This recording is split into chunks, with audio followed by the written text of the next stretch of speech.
राष्ट्र की कल्पना आप लोग करेंगे तो हिंदू राष्ट्र में और राम राज्य में दलितों की जो स्थिति थी वो स्थिति ऐसी थी कि उनको घोड़ी तो दूर, मतलब गधा भी नसीब नहीं थे।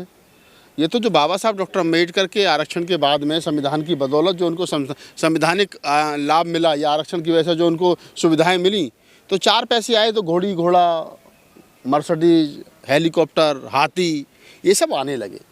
अब ज़रा सोचिए, आपके जिसके दादा के यहाँ कभी मजदूरी करता हो, बधुआ मजदूर रहा हो, और उसका पोता आज मर्सिडीज में जाता हो, हाथी पे बारात निकालता हो, घोड़ी पर चढ़ता हो, आगे पीछे 10-20 डीजे बज रहे हों, तो वो आदमी जो कभी जिसके घर उसका परिवार मतलब बधुआ मजदूर था, उसको क्या बीतेगी? वो सोचेगा अरे आप अम्बेडकर को 20 गाली देता है वो, कह रहे क्या अम्बेडकर काम करके चला गया। जिन लोगों को हमारे सामने जूते पहनने की जिनकी औकात नहीं थी, वो लोग, उनके पोते और पोतियां आजकल जो है वो घोड़ी पर चढ़ रही हैं और मर्सिडीज में घूम रही हैं और हेलीकॉप्टर, हवाई जहाज में घूम रही हैं। तो ये जो दर्द है ना, ये दर्द उतना नहीं है, वहीं घोड़ी पर नहीं रुक रहा है, उनको और भी ज़्यादा मतलब आगे तक जा रहा है। और मैं कहता हूं कि जब कोई 50 लाख की फॉर्च्यूनर पर जय भीम लिख करके जाता है ना, और उसके पीछे कोई मरुवादी 1500 रुपये का 3000 की मोटरसाइकिल पर जा रहा होता है, और जब उसे देखता है कि कोई शू करके गाड़ी निकली और उसके पीछे जय भीम लिख रहा है या कुछ बाबा साहब के सिग्नेचर है, तो उसका 1 किलो खून घट जाता है। ये लड़ाई जो है डॉक्टर अम्बेडकर के बाद में जो समाज के अंदर पैसा आया, नौकरियां मिली, पैसा आया, संसाधन आए,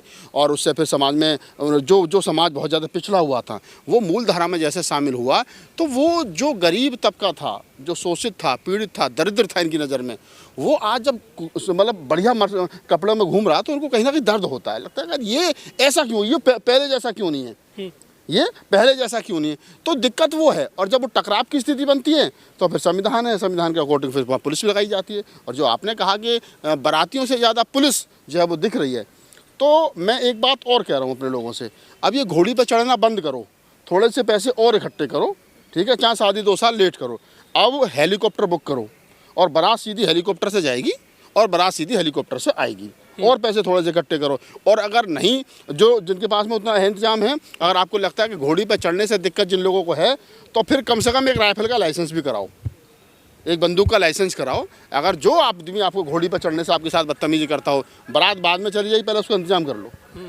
अच्छा नागपाल जी, ये दिक्कत क्यों मानते हैं? अगर दूल्हा घोड़ी पर चढ़ता है SC ST का, क्या नफरत है ऐसी जो शादियों से? मैंने बताया नहीं आपको, जो दलितों के पास में गाड़ी, घोड़ा, बंगला आ गया है, जो बढ़िया लगाव है क्या उन लोगों को? जो मैं बता रहा हूँ ना, वो उस पर अपना कब्जा चाहते हैं। उनको लगता नहीं घोड़ी पर चढ़ने का अधिकार उन्हीं को है कि नहीं? एक समय पर जैसा वाइट चिट्टे कपड़े पहनने का अधिकार जिनको था, तो बाबा साहब डॉक्टर अम्बेडकर ने जब 14 अक्टूबर 56 को बौद्ध धर्म अपनाया, तो बाबा साहब ने एक आवाज़ दी कि सब लोग सफ़ेद कपड़ों में आएंगे।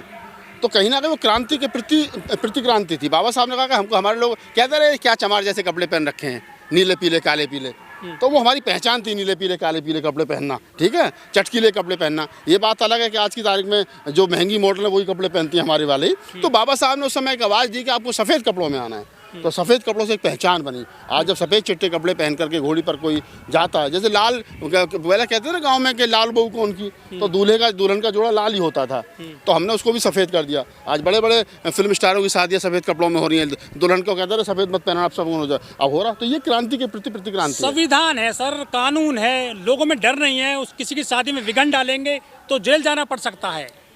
अब डाल तो रहे हैं और जेल भी जा रहे हैं। और अभी तो घटना थी कि जब दलित दूल्हे को घोड़ी पर चढ़ने से रोका तो दोनों तरफ से फायरिंग हुई, और जो दलित दूल्हे को रोक रहे थे उसमें 2-3 लोग मारे गए।